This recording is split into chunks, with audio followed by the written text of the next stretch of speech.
Come in. Am I interrupting?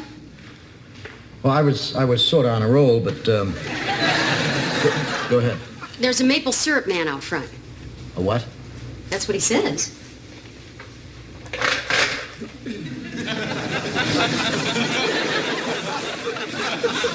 Hi, I'm Andy, your local White Mountain maple syrup man. Hi, I'm Dick Loudon. This is my wife, Joanna. Well, I just thought I'd stop by and see about getting you folks on my route. You see, I deliver maple syrup to all the inns around here. So how much do you folks need? Well, I guess one would probably do it. Right, one gross. No, one jug. Well, we don't sell by the jug. We don't need a gross. We don't need a jug.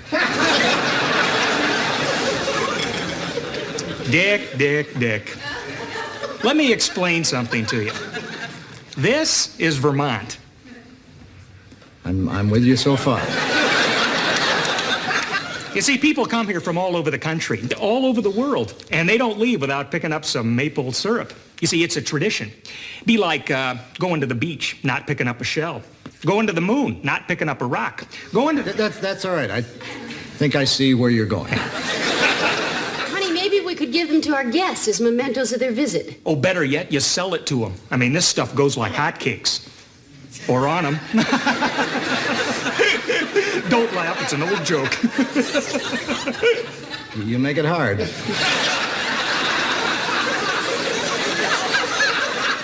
So what do you say, Dick? Well, if that's the only way you sell them, put us down for a gross. Great, I'll be right back with your order.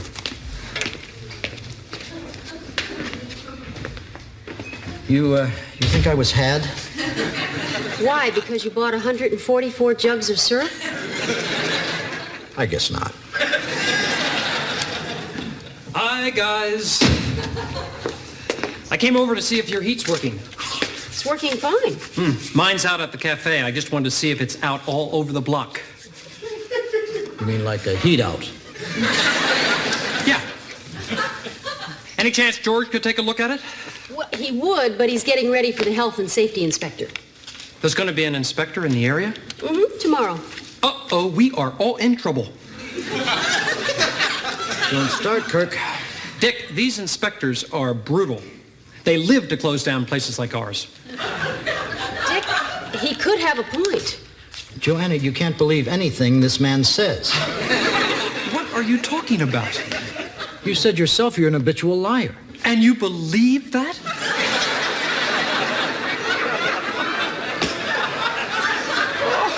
Joanna, if there was anything to worry about, I mean, don't you think I would have taken care of it? I mean, I've been running this inn for several weeks now. I think I know what I'm doing.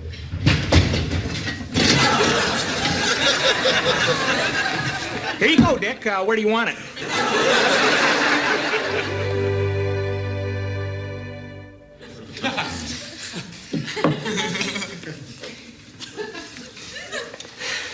How long do you think the inspector's going to be here? Honey, for the last time, stop worrying. You're treating this man like he's some kind of monster. If you'll come this way, I'll show you the basement. Right.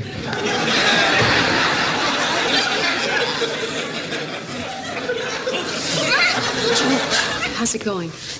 Can't complain. I mean the inspection.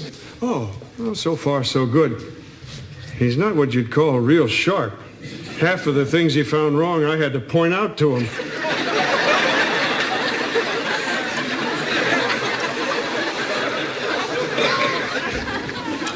Now can I worry? Hi. I saw the inspector's car out front. Has he said anything about coming to my place? No, but thanks for your concern. Yeah. You know, I tried to get into his car to see where he's headed next, but the paranoid clown locked it. Kirk, I'm sure if your place was on his schedule, you'd know it. Not if the mailman is withholding my mail. Well, Dick, I guess we're done. So how'd we do? Yeah, I've seen worse. You don't know how happy we are to hear you say that. This'll do it for me. Enjoy your inn. Oh, by the way, do you know a place to eat around here? Gee, it's too bad the cafe next door is closed. Oh, there's a cafe next door? Who said anything about a cafe? Let me show you the shortcut out of town. It's lined with cafes.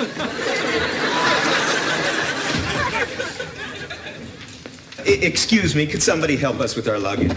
Coming. You're checking out, Mr. Carlson? Yeah. I hope you enjoyed your stay. We had a wonderful time. Oh, good. I'll have your bill right here. Let's see, that's 6 nights in the Martin Van Buren room. Plus tax would be $274. When we called, you said you'd give us a 50% discount because you were still fixing the place up. Right. So that would be $137. And you said something about giving us a discount if we didn't eat breakfast here. Right again. Yes, $1.50 a day for 6 days times 1, 2, 3, 4, 5 people. Be $45 from $137, $92. Right, and we sent you a $100 deposit. Right, so I owe you $8.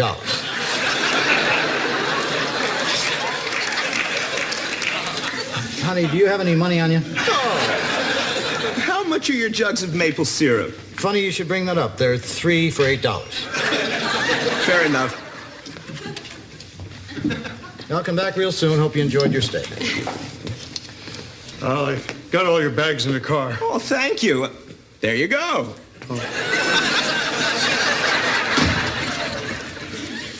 Where do I cash this in? Forget it. Hi, George. Hi. I hurried home from class as fast as I could. How did the inspection go? Fine, thank goodness. Is there any color left in my face? Kirk, what's wrong? The inspector. I couldn't keep him away from the cafe. I guess something I said made him suspicious. Well, he wasn't there very long. What did he say? He said the Minuteman was an eyesore and a disgrace. And until it's up to code, I'm condemned.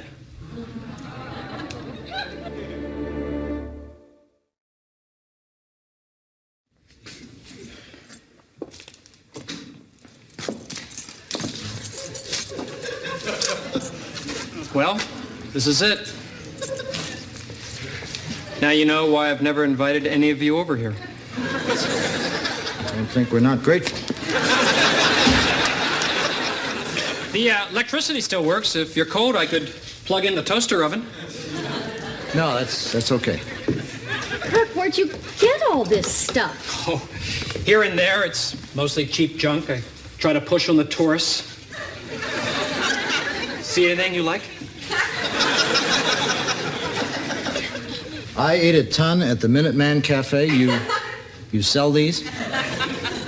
I tried. Now I just go out and stick them on their cars while they're eating. Eating what? Mostly Minuteman burgers. That's a burger I cook in 1 minute. My motto is, if I can cook it in a minute, you can eat it in a minute. Interesting challenge. You know, Kirk, you didn't have to let the place get like this. Hey, you think I'm proud of this? But this isn't exactly what I wanted to do with my life. Then what are you doing here? It's a long story, and I'd rather not go into it. Actually, that's not true. I'm dying to go into it. I bought this place for a woman, Victoria. She was beautiful, witty, intelligent. Leslie, this isn't making you uncomfortable, is it? Anyway, it was a few years back. She was a young co-ed headed for Middlebury College. I was posing as a brilliant young internist with a promising future. And then I decided to throw it all away to follow her here from Nebraska. I didn't know you were from Nebraska. Okay, South Dakota. Kirk, you don't have to lie. If you're from Nebraska, just say Nebraska. It was big sky country. It's Montana. What is this, an inquisition? The point is, I followed her here because we had a dream. We were on our way to Middlebury when she spotted this place from the highway. Then suddenly she said, wouldn't it be incredibly bohemian if we bought this place and opened up a little cafe, you know, the kind of place that sells pastries and antiques and everyone sits around drinking herb tea and listening to poetry. And on cold winter nights, we'd wrap ourselves in a down comforter and sit in front of the hearth sipping hot spiced wine and reading Proust. And upstairs, our children, Adrien and little Francoise, would be snuggled in their beds, dreaming the dreams of the innocent. Well, at least that's the way it was supposed to have been. What happened? We were at the real estate office. I had just put down every penny I had on this place and signed all the papers. I turned to her, she looked at me, and I said, well, what do you think? And she said, I think I like someone else more than you. And she walked out the door, climbed in my car, and drove away. Oh, Kirk, that's so sad. Thank you. Anyway, I guess my heart wasn't in it after that. Then why haven't you sold it? Would you buy it? Besides, I'm not so sure I want to sell it. Not as long as there's still a chance that someday she's going to walk through that door carrying her suitcase and say, Giancarlo, I'm back. I can see where that'd be worth waiting for. Honey, could I speak to you for a minute in private? Isn't there something we can do to help him?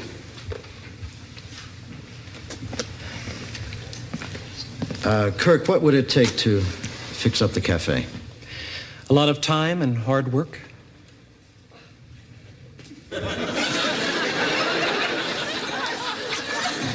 He says there's nothing we can do.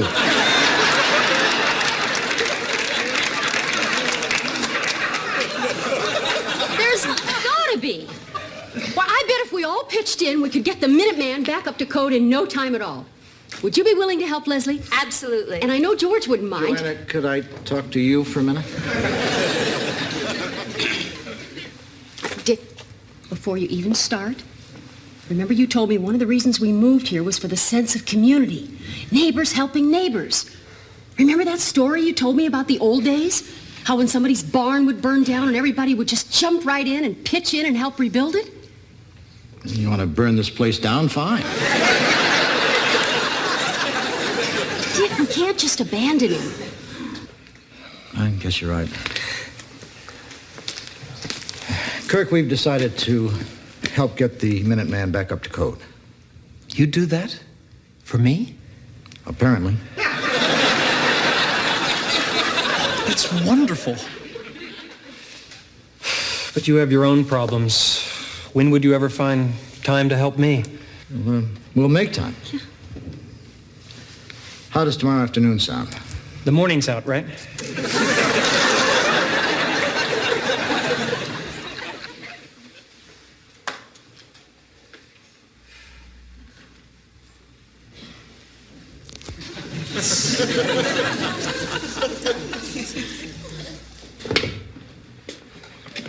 Hi, Kirk. Oh, hi, guys. What's the matter? I thought you'd be glad to see us. I don't know. I've been going over this list, and there's just no way we're going to get this place up to code. There's just too many things wrong with it. Like what? One thing, the place is filthy. I can help you with the cleaning. I've got all kinds of electrical problems. I can help you with that. I've got trouble with the plumbing. I can help Joanna with the cleaning.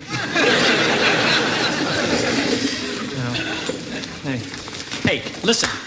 Before we start scraping off the grime, can I make you something to eat? I'm not hungry. What if I went out and got something? Unless, of course, you'd like me to hang around here and help. No, we'll be fine. Then I'm going to treat you to the best meal money can buy.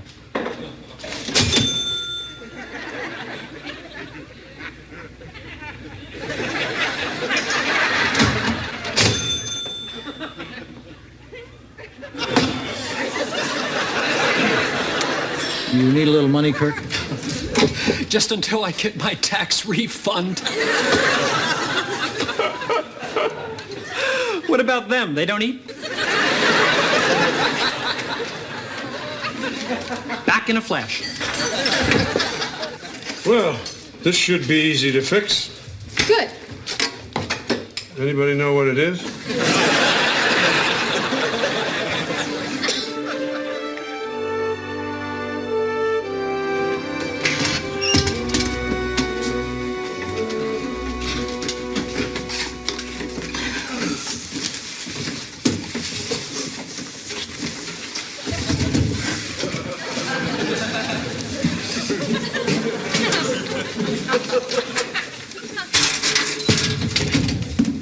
I never want to hear the name Kirk Devane again as long as I live.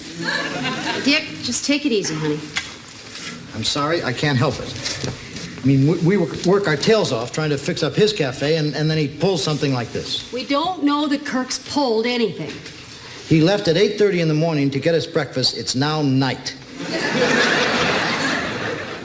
Something could have happened to him. Or maybe we're just being impatient. Before you say anything, I just want you to know I'm all right. Where have you been? The hospital. What happened? I don't know what happened.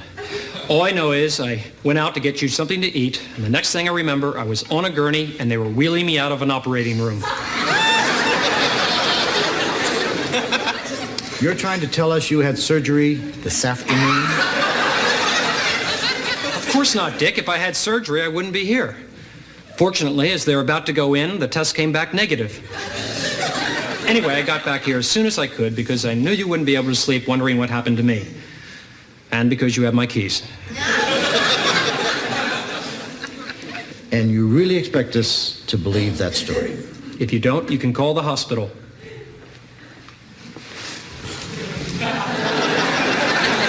St. Joseph's, emergency admitting, ask for Mrs. Halpin, Halpin. The attending physician was Dr. Julius Forbes, Forbes. I believe he's chief of neurosurgery. The girl who took blood was named Carol. If you talk to her, tell her thanks from a guy named Grateful.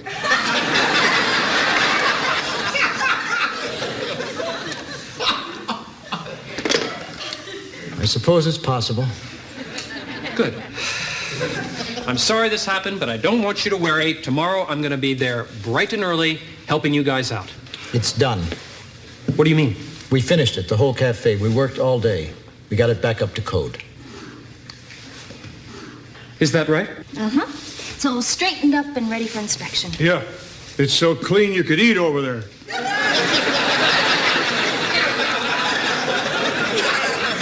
Well, what are we waiting for? Let's go over and see it.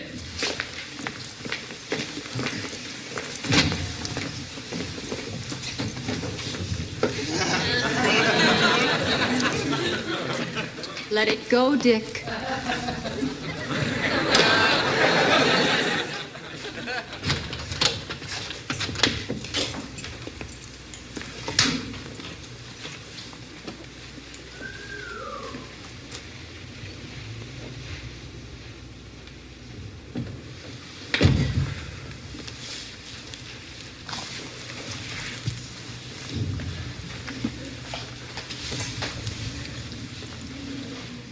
Well, what do you think?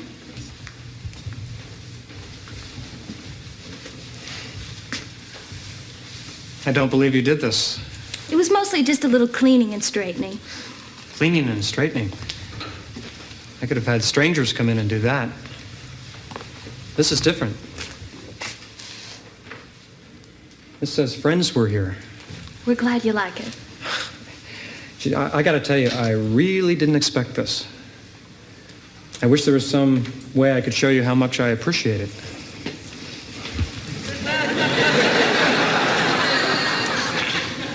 You mean that? Yeah. Why?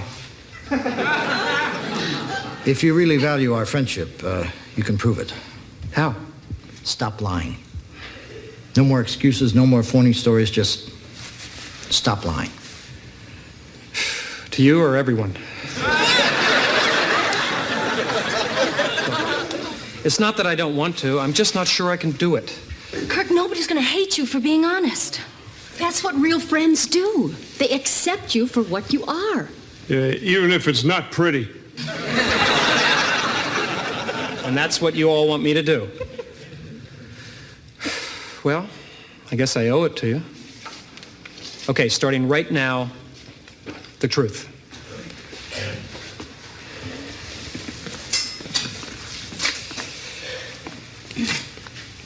I wasn't at the hospital today. No kidding. Where were you? Boston. You're kidding. No. Why? Because I love Boston. Boston's a terrific city. It's rich in American heritage. It's one of the great cultural centers of the world. What did you do there? Played video games and ate ice cream. Was selfish and thoughtless, and I'm sorry. And I give you my word, I'm never going to treat my friends like this again. Are you sure you don't hate me? We may hate what you did, but we don't hate you. Kirk, at least you told the truth. Don't you feel better? You know, I do. Don't you feel better, Dick?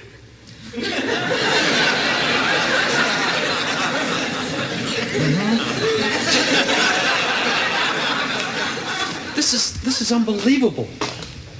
I never knew I could talk to people like this. I always thought I had to lie to make everything right. I feel terrific. Great.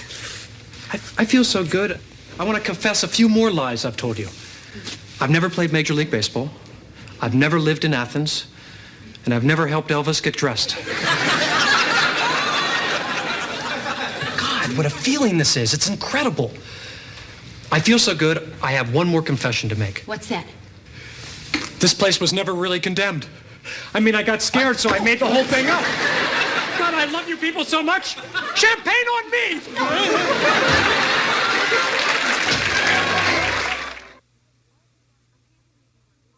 I can't believe we worked all day long for nothing. I am really miffed.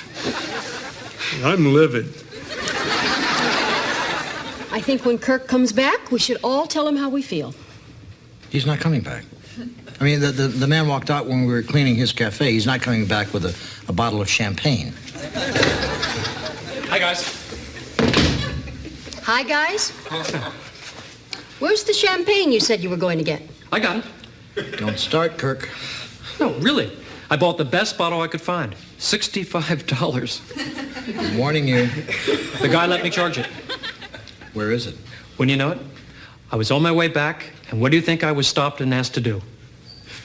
Christen a ship.